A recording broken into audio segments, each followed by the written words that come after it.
เนาะวันนี้ก็มาพบกับบ่าวมีชัยเรเวลเก่าเนาะวันนี้ก็พาพี่พาน้องมาเบิ่งประเพณีขนบธรรมเนียมของชาวลาวเนาะการใส่บาตรตอนดึกปัจจุบันนี้ก็ยังมีอยู่จุดนี้ก็อยู่จุดแคมป์ของท่าวัดจันทร์แคมป์ของเด้อพี่น้องเด้อถ้าว่าท่านใดมีความสะดวกหรือว่ามีต้องการอยากเฮ็ดบุญใส่บาตรตอนดึกเนาะหรือว่าสร้างคนวัดจันทร์ตอนนี้ก็ยังปฏิบัติตามประเพณีนี้อยู่เนาะนี่ก็อยู่จุดนี้ก็มันก็มีวัดเก่าแก่หลายร้อยปีก็มีเนาะอยู่วัดศรีเมืองวัดศรีสะเกษวัดหายโศกหลายวัดเนาะจุดนี้ประมาณ10ปลายกว่าวัดเพราะว่าจุดนี้นี่ประมาณ4 โมงเช้านี่ก็คือว่าจะลุกมาใส่บาตรแล้วถ้าว่าสร้างคนหรือว่าคนอยู่ต่างแผงหรืออยู่ต่างประเทศได้มีโอกาสได้มาประเทศลาวมานครหลวงเวียงจันทน์เนาะก็ขอเชิญถ้าว่าท่านใดอยากเฮ็ดบุญเบิ่งแล้วก็เบิ่งธรรมเนียมประเพณีชาวลาวของเราในปัจจุบันเนาะก็ถือว่ายังคงเรื่องคือเก่าอยู่นครหลวงเวียงจันทน์เด้อพี่น้องเด้อท่านผู้ชมทุกท่านเนาะมื้อนี้ก็เป็นมื้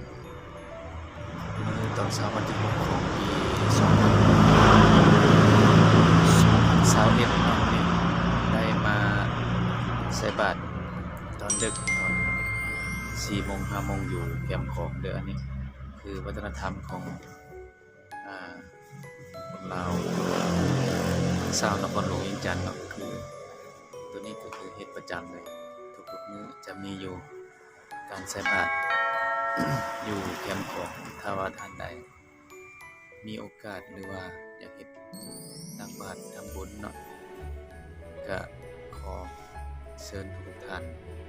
อยู่จุดวัดหลายๆวัดใหญ่ๆแล้วก็วัดที่สำคัญอยู่แคมป์ของจุดนี้ถือว่ามีทุกมื้อเลยอาจารย์แล้วก็ครูบาหลายๆองค์เป็นร้อยองค์เนาะช่วงอยู่ประมาณ4 โมงเช้าฮอดประมาณ6 โมงเช้านี่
ใส่บาตรตอนดึกแล้วพี่น้องนะครับ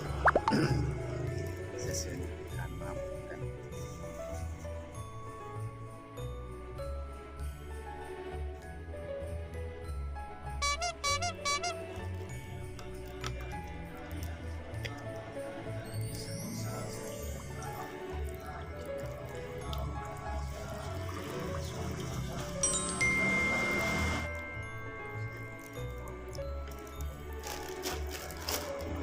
ค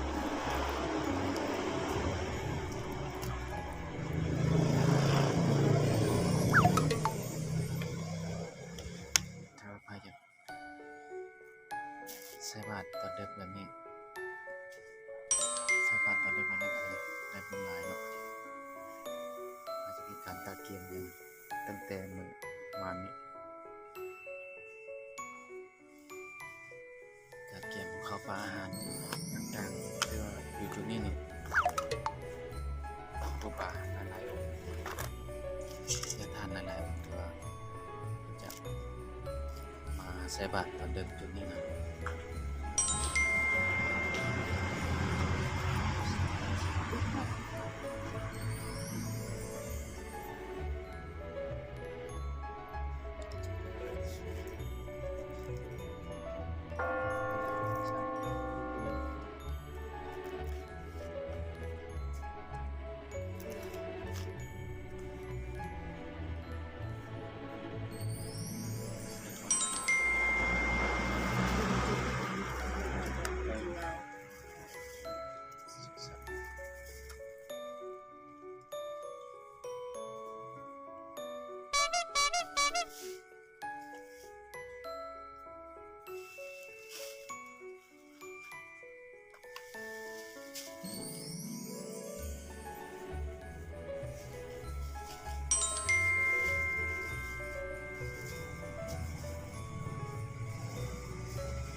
ตัสสิเมยติมิตาสัพพะจามิเกตานังรักขินังตัสสะปุเพกตามานุสรังนาหิรุนังวาสุโกวัญญวัญญปาริเทวานานาตังเปตานังมาทายาเอวังปิทันติยาตาโยอายัญจักโคราคินาทินาสังฆามิสุปฏิติตาวิคารตังหิตายาสาดานาสุปะกปติโสยติธัมโมจายังหิตัสสิโตเปตานาภูสัจจกตาอุบาลภารัญญาภิกขุนามานุปาทินังลุเมหิปุญญปัสสุตังนานาปะกันติ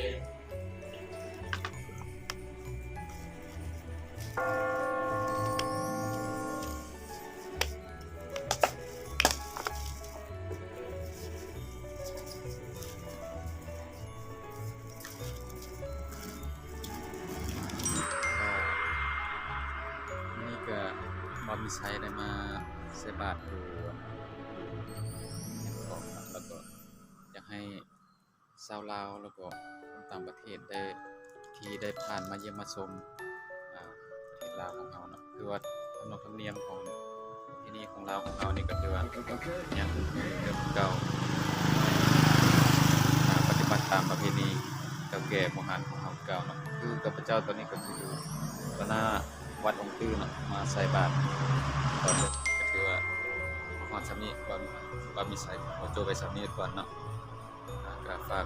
พี่น้องกดติดตามแล้วก็ Subscribe ให้แน่เพื่อบ่